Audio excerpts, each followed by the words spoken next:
Bueno, el tema que nos convoca esta noche es ¿qué significa ser lleno del Espíritu Santo? Que es una frase que está en la palabra de Dios y que obviamente la escuchamos en diferentes iglesias o círculos cristianos. Entonces, queremos acercarnos a este tema, ¿no? ¿Qué significa ser llenos del Espíritu Santo? Pero antes de definir qué significa ser llenos del Espíritu Santo, tenemos que hablar del Espíritu Santo mismo, ¿verdad? Porque lamentablemente vivimos en tiempos de mucha ignorancia bíblica, entonces se menciona mucho, se habla mucho, pero en realidad no muchas personas conocen, o no tantas como deberían, quién es el Espíritu Santo. Entonces, vamos a responder la pregunta, ¿qué significa ser llenos del Espíritu Santo? Pero primero queremos entender quién es el Espíritu Santo. En Hechos 19:1-2 dice, mientras Apolos estaba en Corinto, Pablo, después de haber recorrido las regiones superiores, llegó a Éfeso y encontró a algunos discípulos y les preguntó, ¿recibieron el Espíritu Santo cuando creyeron? Ellos respondieron, no, ni siquiera hemos oído si hay un Espíritu Santo. Entonces es interesante porque este grupo de personas ni siquiera había escuchado que había tal cosa o tal persona como el Espíritu Santo. Hoy en día, en nuestro contexto, acá en nuestro país, en nuestro continente, sería muy difícil cruzarnos con una persona que no haya escuchado quién es el Espíritu Santo, que no haya escuchado sobre el Espíritu Santo. El problema a nuestro alrededor es que muchas de esas personas tienen conceptos equivocados sobre el Espíritu Santo, pero sí han escuchado, a diferencia de esta historia bíblica. Entonces, lo que tenemos que preguntarnos hoy en día es, ¿qué han escuchado del Espíritu Santo? Porque sabemos que han escuchado del Espíritu Santo. Pero ¿qué han escuchado? ¿Qué hemos escuchado nosotros sobre el Espíritu Santo? ¿Lo que conocemos del Espíritu Santo es verdad? Esa es una buena pregunta. Todos hemos escuchado mucho del Espíritu Santo. Bueno, es eso que hemos escuchado. ¿Es verdad? ¿O eso está de acuerdo con las Escrituras? ¿Quién es el Espíritu Santo? John MacArthur dice, el Espíritu Santo es el más olvidado, el más tergiversado, el más deshonrado, el más agraviado, el más abusado e incluso podría decir el más blasfemado de los miembros de la Trinidad. Y eso es algo triste. ¿Tiene razón John MacArthur en decir estas palabras? Yo creo que sí. Yo creo que sí. Creo que es la persona de la Trinidad donde más se ha abusado o donde más falsos conceptos o conceptos equivocados se tienen. ¿Qué es lo que hace qué es lo que pasa hoy en día que tantas iglesias hacen tantas cosas en nombre del Espíritu Santo, pero que en realidad nada de eso tiene que ver con las Escrituras? Hay muchas cosas que se hacen en nombre del Espíritu Santo o por el Espíritu Santo, pero que en realidad no tienen nada que ver con las Escrituras. No sé si han escuchado de risa santa, que las personas se empiezan a reír descontroladamente, como si la risa fuera un símbolo de gozo. Creo que todo lo contrario, el gozo es esa alegría, esa paz interna que va más allá de las circunstancias. Precisamente cuando no tenés ganas de reírte, cuando las circunstancias son adversas, es donde puedes experimentar el gozo que viene del Señor, porque no depende de las circunstancias. Pero hay iglesias que hablan de risa santa, que es una risa incontrolable, donde obviamente todos se empiezan a contagiar y terminan riéndose tirados en el piso de carcajadas. Caídas en masa, especialmente cuando hay un pseudo predicador que saca su saco, ¿verdad? O revolea su saco, su poncho, lo que sea, y tira a todas las personas. Todas las personas que están ahí en la iglesia, en el evento, en el estadio, lo que sea, se caen en masa y eso es supuestamente el poder del Espíritu Santo. No sé si han escuchado también de unción de animales, donde las personas comienzan a hacer ruidos y a actuar como animales. Estoy tentado a imitarlo, pero no lo voy a hacer porque si no voy a perder la atención toda la noche. Pero eso es algo real que está pasando hoy en día y que pasa ya desde hace años en muchas iglesias. Obviamente, quizás lo más cercano y lo más común para nosotros, tanto que ya nos parece normal, supuestas visiones, sueños y mensajes personales. El famoso Dios me dijo, o Dios me mostró, el Espíritu Santo me mostró, o el Espíritu me dijo, o el Espíritu del Señor me habló. donde esto ha causado mucho daño y mucho dolor a muchas personas. Han sido engañadas. En nombre del Espíritu también se habla idiomas inentendibles, idiomas que nadie comprende, cuando en la Biblia el don de lengua siempre fue un idioma humano, terrenal, normal, que algún pueblo de la tierra hablaba. Pero nosotros hoy en día, o las personas hoy en día, hablan en idiomas supuestamente de los ángeles que nadie puede entender y solo causan caos y confusión en las iglesias. Liberación de espíritus malignos, cuando solo la fe en Cristo, la fe en el Evangelio puede realmente liberar a una persona. Si yo supuestamente tuviera la habilidad, el don, la capacidad de echar un demonio, ¿qué le impediría al demonio pegar una vuelta y volver a entrar en la persona? Solo el Evangelio puede liberar a una persona de una vez y para siempre. Temblores, sensaciones corporales, desmayos, cosas que nada tienen que ver con la con la santidad y con la fe. Es interesante que cuando viene una persona súper ungida, con el poder del Espíritu, y tira una persona, siempre ponen ujieres atrás. Pero si eso viene de Dios, ¿Dios te va a lastimar? ¿Por qué pones una persona atrás para que me aguante? Si es Dios que me va a tirar, que me parta al medio, tirame, ¿no? Supuestas sanidades que lastiman emocionalmente a las personas, porque cuando no pasan dicen que no tuvieron fe, y así podríamos seguir. Estos que sanan en el nombre del Espíritu, que tienen un don de sanidad, ¿por qué no van a los hospitales? Y así podríamos seguir.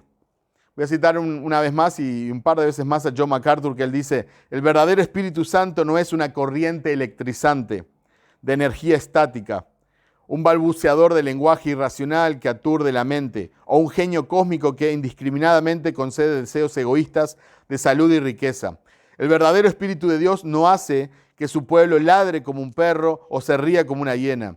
No los tira de espaldas al suelo en un estupor inconsciente. No los incita a adorar de manera caótica e incontrolable. Él ciertamente no lleva a cabo la obra de su reino a través de falsos profetas, falsos sanadores y televangelistas fraudulentos. Y una vez más estoy de acuerdo con él. Tenemos que empezar a diferenciar qué es del Espíritu y qué no es del Espíritu. Y para eso debemos conocer quién es el Espíritu Santo, según la Biblia, y quién es el Espíritu Santo cultural que se ha hecho en ciertos círculos, en ciertas iglesias, en ciertas denominaciones.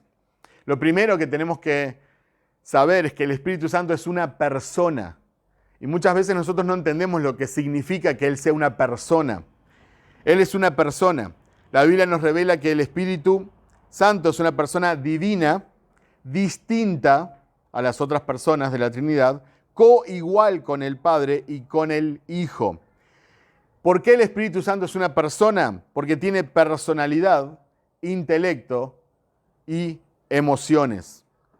El Espíritu Santo, y tengo todos los pasajes acá que les puedo pasar luego, el Espíritu Santo habla, el Espíritu Santo enseña, el Espíritu Santo testifica, escudriña, el Espíritu Santo tiene voluntad, el Espíritu Santo se entristece. Todas estas son cualidades de una persona. Tiene personalidad, tiene intelecto, como les dije, y tiene emociones. Sujel Michelén dice: el Espíritu Santo no es una sustancia o una influencia.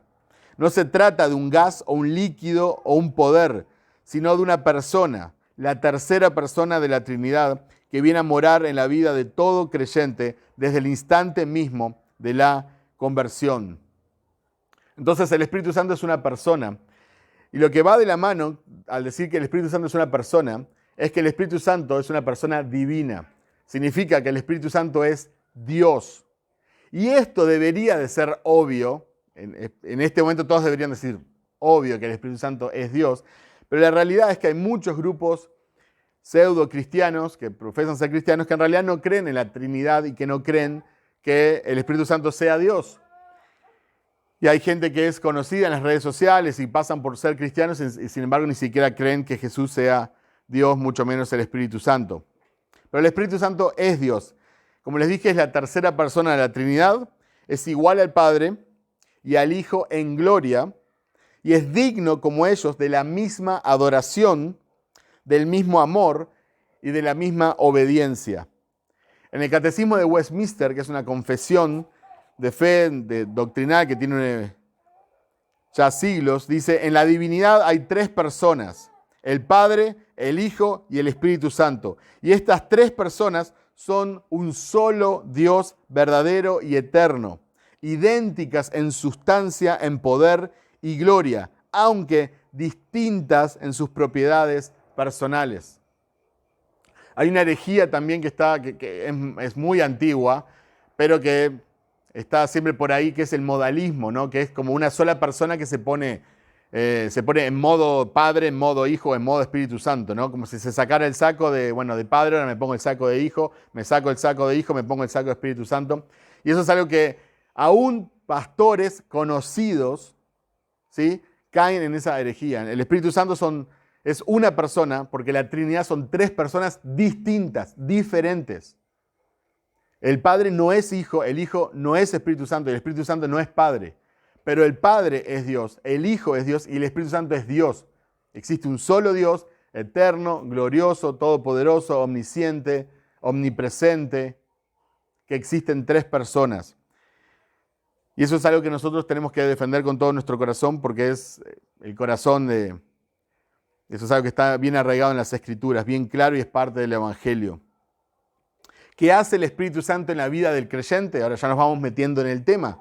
¿Qué hace esta persona divina que mora en el creyente? ¿Qué hace en nosotros? ¿Cuál es su obra?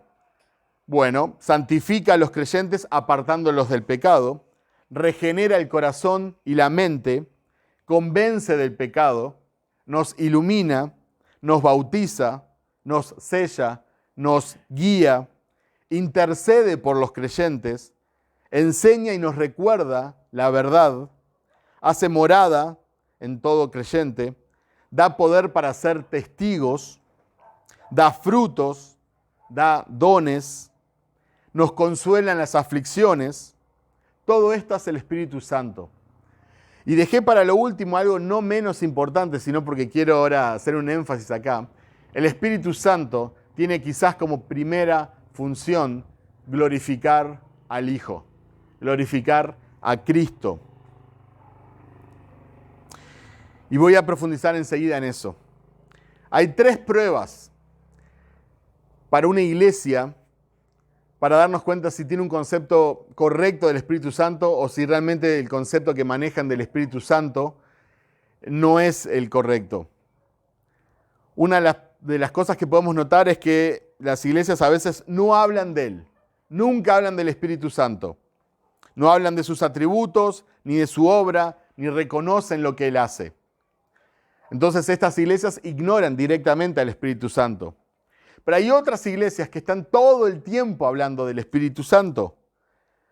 Y el culto que tienen, el culto que rinden en sus reuniones es al Espíritu Santo. No está enfocada en Cristo. Están enfocados en el Espíritu Santo y solo hablan del Espíritu Santo y hay que aceptar el Espíritu Santo en tu vida y hay que darle la bienvenida al Espíritu Santo y hay que buscar los dones del Espíritu Santo y la mayor meta del creyente es buscar el bautismo del Espíritu Santo y todo tiene que ver con el Espíritu Santo. Las canciones que cantan son al Espíritu Santo. Las oraciones que hacen son al Espíritu Santo. Y esto también es una prueba de que tienen un concepto equivocado del Espíritu Santo. ¿Por qué? Porque estas personas ignoran a Cristo. ¿Y qué es lo que hace el Espíritu Santo? Nos enfoca, nos guía a Cristo, porque glorifica a Cristo. Y obviamente también hay otro grupo de iglesias que quizás hablan lo correcto, no hablan tanto, no es que lo ignoran, pero no están todo el día hablando, pero lo que creen del Espíritu Santo es contrario a las Escrituras. Entonces, estas iglesias ignoran a las Escrituras. Entonces, ya sea que una iglesia ignore al Espíritu Santo, ignore a Cristo o ignore las Escrituras, puede llegar a tener conceptos muy equivocados sobre el Espíritu Santo. John MacArthur dijo, es una triste ironía que aquellos que afirman estar más enfocados en el Espíritu Santo son en realidad los que más abusan, entristecen, insultan, tergiversan, apagan y deshonran a Él. ¿Cómo lo hicieron?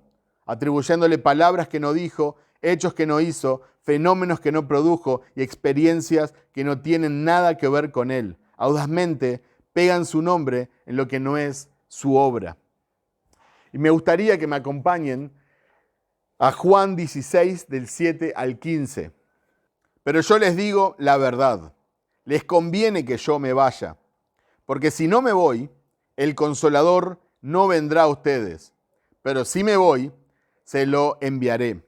Y cuando Él venga, convencerá al mundo de pecado, de justicia y de juicio. De pecado porque no creen en mí. De justicia porque yo voy al Padre y ustedes no me verán más. Y de juicio porque el príncipe de este mundo ha sido juzgado. Aún tengo muchas cosas que decirles, pero ahora no las pueden soportar. Pero cuando Él, el Espíritu de verdad, venga, los guiará a toda la verdad, porque no hablará por su propia cuenta, sino que hablará todo lo que oiga y les hará saber lo que habrá de venir. Él me glorificará, porque tomará de lo mío y se lo hará saber a ustedes. Todo lo que tiene el Padre es mío. Por eso dije que Él toma de lo mío y se lo hará saber a ustedes. Es un pasaje hermoso que nos habla de la obra del Espíritu Santo y de la realidad del Espíritu Santo. Jesús mismo dijo, les conviene a ustedes que yo me vaya, porque si me voy, les voy a enviar a alguien que los va a consolar. En mi ausencia física, el Espíritu de Cristo viene a morar en los creyentes y a glorificar a Cristo a través de nosotros. J.I. Packer, famoso teólogo, dijo, el mensaje del Espíritu para nosotros nunca es mírame, escúchame, ven a mí, conóceme, pero siempre míralo y ve su gloria. Escúchenlo y oigan su palabra, id a Él y tened vida, conózcanlo y prueben su don de gozo y paz. Packer entendía que el Espíritu Santo tiene como función apuntar hacia Cristo. Y no significa que Él sea menos digno o menos glorioso, sino que cada persona de la Trinidad tiene su rol y tiene su papel, por así decirlo. Algunas verdades que debemos de recordar. Si sos cristiano, ya tenés al Espíritu Santo.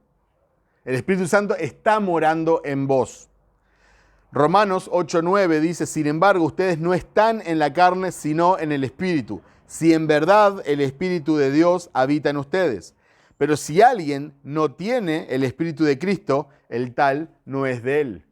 Entonces, una persona que no tenga el Espíritu Santo, eso es una marca de que no pertenece a Dios, que no tiene nada que ver con Dios. ¿Por qué? Porque el Espíritu Santo habita en todo creyente. No existe un solo cristiano que no tenga el Espíritu Santo. Entonces, si estás en Cristo, si has creído el Evangelio, el Espíritu Santo mora en vos. Después vamos a hablar de la llenura del Espíritu Santo, si sos lleno del Espíritu Santo o no, ese es otro tema. Pero el Espíritu Santo mora en todo creyente, habita en todo creyente. Entonces, si sos creyente, si sos cristiano, no tenés por qué pedirle al Espíritu Santo que venga a tu vida. Eso no es una oración correcta, no es una oración sabia. Ven Espíritu Santo, ven a mi vida. ¿Por qué? Porque el Espíritu Santo ya está en tu vida. Tampoco es necesario darle la bienvenida en los cultos o en las reuniones, que se practica mucho. Le damos la bienvenida al Espíritu Santo y cantamos canciones para darle la bienvenida al Espíritu Santo. Parece que no es grave, pero son pequeños conceptos errados que nos van llevando a una teología errada. El Espíritu Santo está en todos lados porque el Espíritu Santo es Dios y Dios es omnipresente. Entonces no es correcto darle la bienvenida al Espíritu Santo en un lugar donde Él ya está y donde Él reina. Si no sos cristiano, no hay nada que puedas hacer para que venga a morar en vos. El Espíritu Santo no tiene comunión con los no creyentes. Solo cuando una persona pone su fe en la obra salvífica completa de Cristo, por la gracia de Dios, entonces el Espíritu Santo viene a morar en él y lo santifica, lo bautiza, lo sella y todo lo que ya hemos visto que hace el Espíritu Santo. Y me gustaría ver una historia que está en la palabra del Señor, Hechos 8, 18, 23, para ver esta verdad, que el Espíritu Santo no tiene nada que ver con los no creyentes. Hechos 8, 18 al 23. Cuando Simón vio que el Espíritu se daba por la imposición de las manos de los apóstoles, les ofreció dinero y les dijo, denme también a mí esta autoridad, de manera que todo aquel sobre quien ponga mis manos reciba el Espíritu Santo. Entonces Pedro le contestó, que tu plata perezca contigo, porque pensaste que podías obtener el don de Dios con dinero. No tienes parte ni suerte en este asunto, porque tu corazón no es recto delante de Dios. Por tanto, arrepiéntete de esta tu maldad y ruega al Señor que si es posible se te perdone el intento de tu corazón, porque veo que estás en hiel de amargura y en cadena de iniquidad. Simón era un mago, un hechicero que se ganaba la vida haciendo estos trucos de magia, estas hechicerías. Y aparentemente le iba muy bien, era muy conocido, era muy popular y tenía dinero porque no dudó en ofrecer dinero para comprar este don, esta autoridad, esta capacidad que tenían los apóstoles de pasar el Espíritu Santo a otros creyentes con la imposición de sus manos. Esto obviamente no corre hoy en día, esto fue en la era apostólica. Es interesante notar que Simón el mago había hecho una profesión de fe, se había bautizado y andaba con los cristianos, pero su corazón no había sido transformado por el poder del Señor. Él realmente no conocía a Cristo y su evangelio.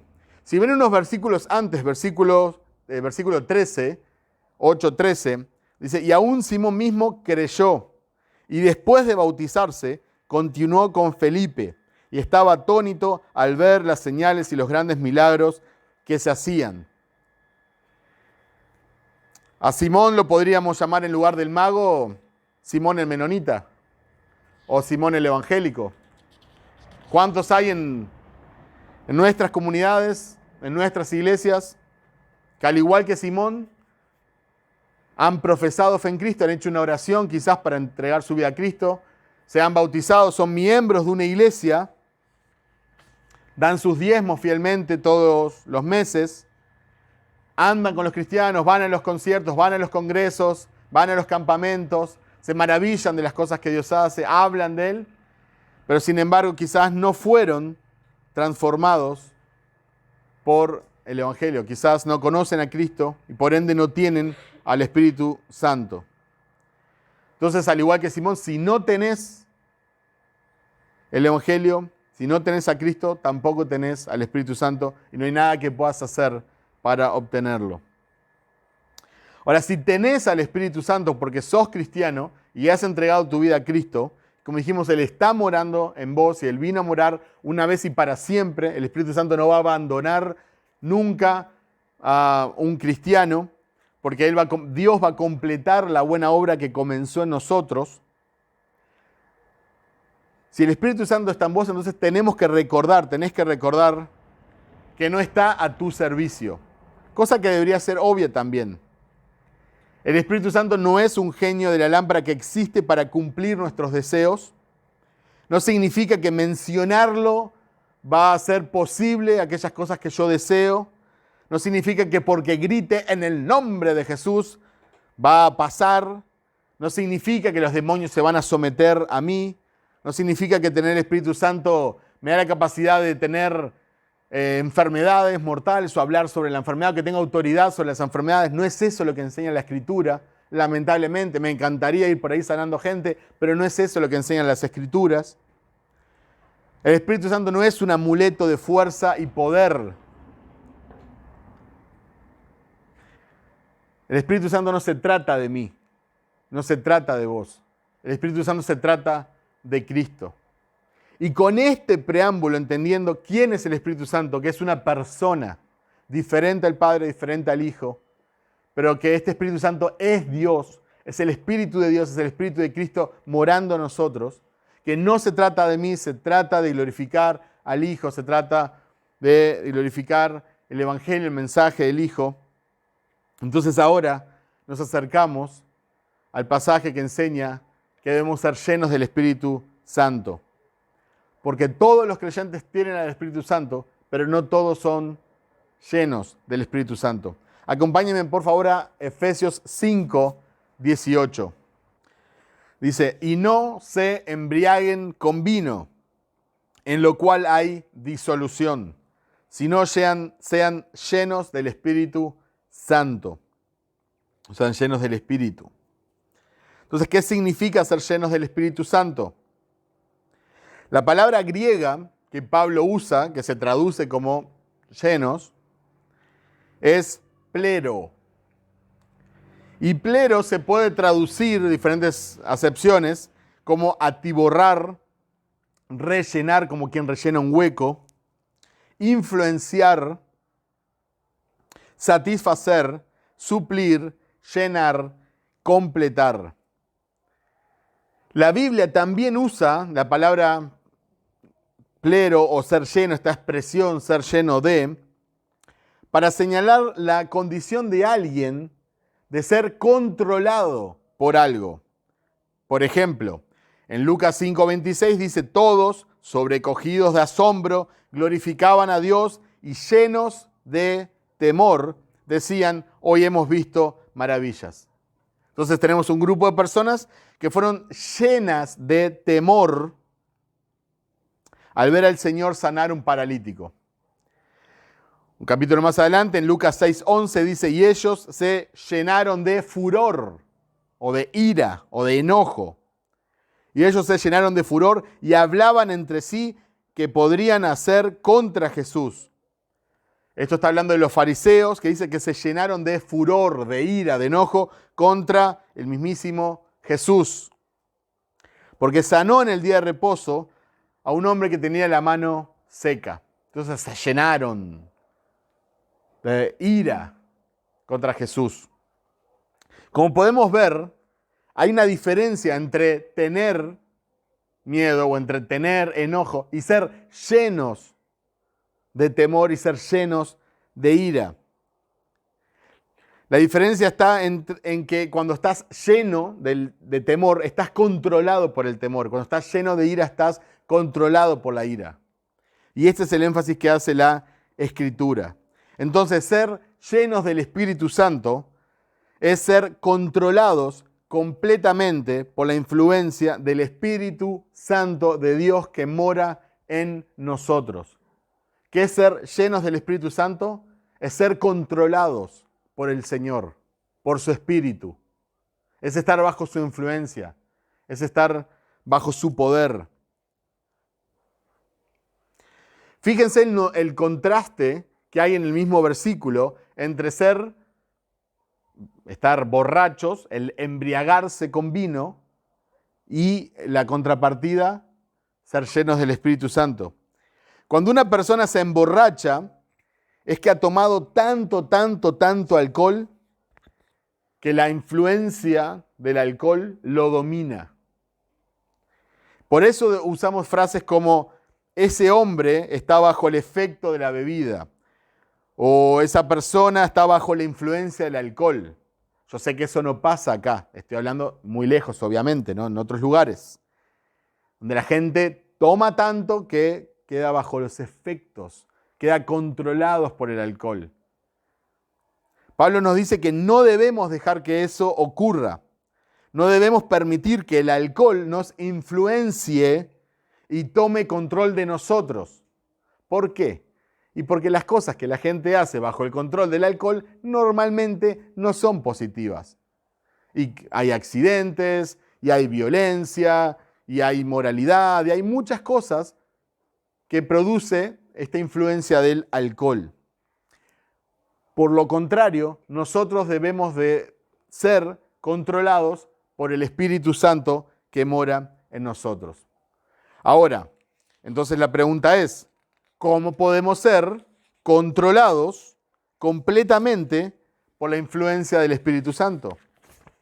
¿Cómo hacemos? ¿Es solo un deseo? Depende de nosotros. ¿Cómo hacemos para ser controlados por la influencia del Espíritu Santo? ¿Cómo se embriaga una persona con vino? Por seguir con el ejemplo que nos da Pablo. Todos sabemos, bebe mucho, ¿verdad? Nadie se emborracha por tener una botella cerca, o por pasar por una licorería, o pasar por la sección de alcohol en el supermercado. ¿Cómo se emborracha una persona? Tiene que beber mucho, tiene que tomar mucho. El vino de la época de Pablo era débil, no era un vino tan fuerte. Y se tenía que beber por horas para que una persona se pudiera embriagar. En la gran mayoría de los casos de borrachera, en la gran mayoría de los casos, la gente tiene una dependencia del alcohol. Depende del alcohol. La gente tiene una relación con el alcohol, aunque suene fuerte. La gente alcohólica No estoy hablando de que se embriaga una vez en la vida, que no digo que esté bien. Estoy hablando de la gente que tiene una dependencia, tiene una relación bastante nociva, obviamente, con el alcohol. Y en la gran mayoría de los casos, una persona no se emborracha por probar una bebida. No es que das un trago, probás y te emborrachaste. Por lo general, tenés que consumir demasiado, tenés que tomar más de la cuenta. ¿Cómo nos llenamos del Espíritu Santo? Diría casi igual. Pasando tiempo con el Señor. Fomentando una relación personal con Dios. Siendo dependientes del Espíritu Santo. Pero debemos ser honestos. Los cristianos tenemos al Espíritu Santo, pero no siempre estamos bajo su influencia. No siempre el Espíritu Santo controla lo que decimos, controla lo que pensamos, controla cómo actuamos. No siempre, lamentablemente, tristemente, no siempre estamos llenos del Espíritu Santo. No estamos siendo ni guiados por Él, ni influenciados por Él, ni dominados por Él. Lamentablemente. Otro uso de la palabra pleró, esa palabra que les dije que usó Pablo en griego, se encuentra en los evangelios expresando el viento que lleva a los barcos empujando las velas de los barcos.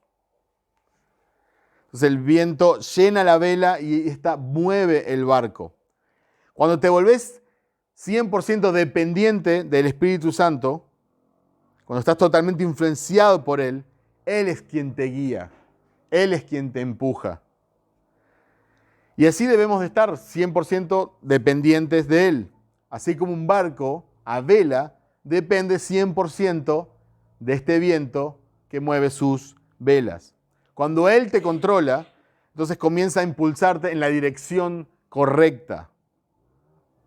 Entonces, así como la bebida, así como el alcohol, afecta el comportamiento, afecta la forma en que usamos nuestro cuerpo, afecta nuestra forma de hablar, afecta nuestra forma de pensar, afecta todos nuestros sentidos. Así nos debe afectar el Espíritu Santo. Nosotros nos damos cuenta cuando una persona está borracha, ¿verdad? Tristemente nosotros vemos en la vía pública personas que están borrachas, están bajo los efectos del alcohol. Y vemos que tienen cierto caminar. Y vemos que tienen cierta forma de hablar. Y vemos que tienen cierta forma de actuar. Bueno, así debería ser el testimonio de una persona que está llena del Espíritu Santo. Deberíamos de tener cierta forma de caminar. Deberíamos de tener cierta forma de hablar. Deberíamos de tener cierta forma de actuar porque es cierta forma de pensar. Y porque vamos a lugares en dirección a donde el Espíritu nos impulsa. No vamos impulsados por nuestra carne o nuestra naturaleza pecaminosa. Vamos impulsados por el Espíritu Santo. ¿Por qué? Porque estamos controlados por Él. Entonces, ahora vamos a ver un pasaje que ejemplifica esto muy claramente. Pero tenemos que recordar, ahora, después de dejar bien en claro quién es el Espíritu Santo, que el Espíritu Santo no es una sustancia. No es que nosotros vamos a llenar como, vamos a poner más de Espíritu Santo en nuestra vida o menos del Espíritu Santo. El Espíritu Santo es Dios, es una persona. Pero lo que nosotros sí podemos estar es más influenciados por Él que por el mundo. Más controlado por Él que por mis deseos pecaminosos. ¿Se entiende la diferencia? Gálatas 5, 16 al 25 dice: digo pues, anden por el Espíritu y no cumplirán el deseo de la carne. Porque el deseo de la carne es contra el Espíritu y el del Espíritu es contra la carne. Pues estos se oponen el uno al otro, de manera que ustedes no pueden hacer lo que deseen. Pero si son guiados por el Espíritu, no están bajo la ley. Ahora bien, las obras de la carne son evidentes, las cuales son inmoralidad, impureza, sensualidad, idolatría, hechicería, enemistades, pleitos, celos, enojos, rivalidades, disensiones, herejías, envidias, borracheras, orgías y cosas semejantes, contra las cuales les advierto, como ya se lo he dicho antes, que los que practican tales y cosas semejantes no heredarán el reino de Dios. Pero el fruto del Espíritu es amor, gozo, paz, paciencia, benignidad, bondad, fidelidad, mansedumbre, dominio propio. Contra tales cosas no hay ley, pues los que son de Cristo Jesús han crucificado la carne con sus pasiones y deseos. Si vivimos por el Espíritu, andemos también por el Espíritu. No nos hagamos vanagloriosos, provocándonos unos a otros, envidiándonos unos a otros. Obviamente, este pasaje sería muy lindo poder profundizarlo y bueno, predicarlo. Solamente lo estoy tomando como una referencia, pero creo que queda claro. Las personas que son guiadas, controladas, influenciadas, que están llenas del Espíritu Santo, muestran los frutos, ¿sí? Las personas que están llenas de pecaminoso, una persona que está consumiendo cosas impuras, inmorales, y bueno, ¿qué es lo que va a estar su mente llena de? Cosas inmorales, sus palabras, cosas inmorales, su actitud, cosas inmorales. Pero el que está lleno y guiado por el Espíritu Santo, obviamente va a dar los frutos del Espíritu. Entonces, esto es algo lindo para poder también observar nuestra vida. ¿En qué lista se parece más mi vida? ¿Tengo paz, tengo paciencia, tengo amor, tengo benignidad? ¿O tengo todo lo otro que mencioné anteriormente? Entonces nosotros debemos anhelar ser llenos del Espíritu Santo, debemos anhelar ser controlados por el Espíritu Santo, debemos anhelar ser guiados, influenciados por el Espíritu Santo. ¿Y cómo hacemos eso? Ya ahora yendo a lo práctico, a lo bien práctico. Bueno, tenemos que leer y estudiar las Escrituras diariamente. Y no solo leer así nomás como quien lee, saca la perla bíblica, ¿verdad? Jesús, Juan 3:16, y leo el versículo del día. No, estamos hablando de estudiar las Escrituras. Porque las Escrituras nos hablan de Dios, nos hablan de Cristo, nos habla de cómo responder a Él, nos habla del Espíritu Santo. Entonces nosotros debemos de conocer a Dios para adorarlo como Él se merece ser adorado. Debemos de conocerlo para amarlo más. Cuanto más lo conocemos, más lo vamos a amar. Pero al mismo tiempo, cuanto más lo amamos, también vamos a querer conocerlo más.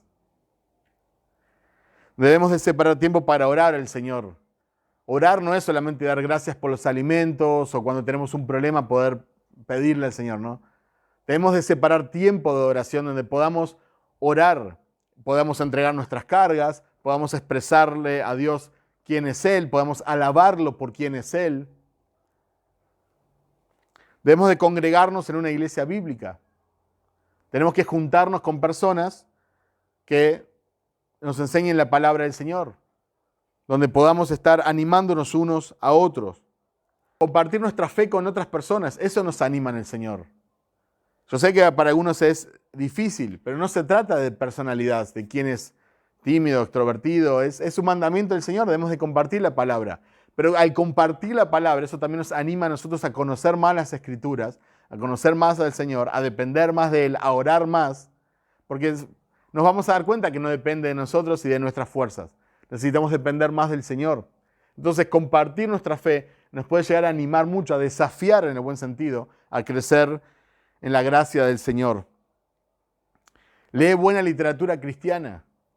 Busca libros, especialmente clásicos, personas que han sido probadas, que vivieron quizás hasta siglos, que independientemente del tiempo, esas personas no conocían ni internet ni las redes sociales, pero conocían al Señor. Al mismo Señor que hoy tenés que conocer. Y vas a ver que cuando describen el mundo no es muy diferente a la que vivimos hoy en día. Entonces consumí buena literatura que también te ayude a ver cómo el Espíritu Santo guió e iluminó a otras personas, para que también sea de ánimo para tu vida. Juntate con buenas amistades cristianas. Juntate con todo tipo de personas para compartir el Evangelio, obviamente.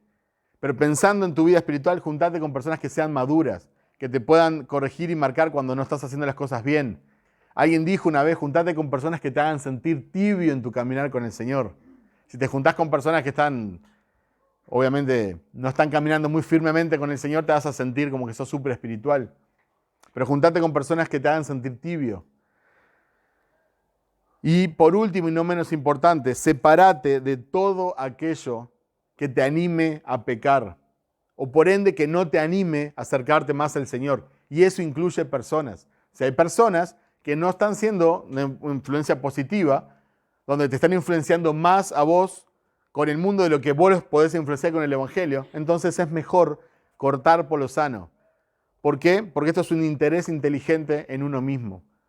Se trata de vida o muerte. Nosotros queremos conocer más al Señor, queremos ser guiados por el Espíritu Santo, queremos ser llenos de Él, para brillar en este mundo, para que la gente pueda ver nuestras buenas obras, para que las personas exalten a Cristo, para que Él que murió por nosotros sea exaltado, sea honrado. Nosotros no queremos entristecer al Espíritu Santo, dice Efesios 4:30. Nosotros queremos ser guiados por Él, llenos de Él, controlados por Él. ¿Para qué? Para que el mundo vea a Cristo a través de nosotros. Y así Él pueda ser glorificado y exaltado como Él y solo Él se merece. Amén.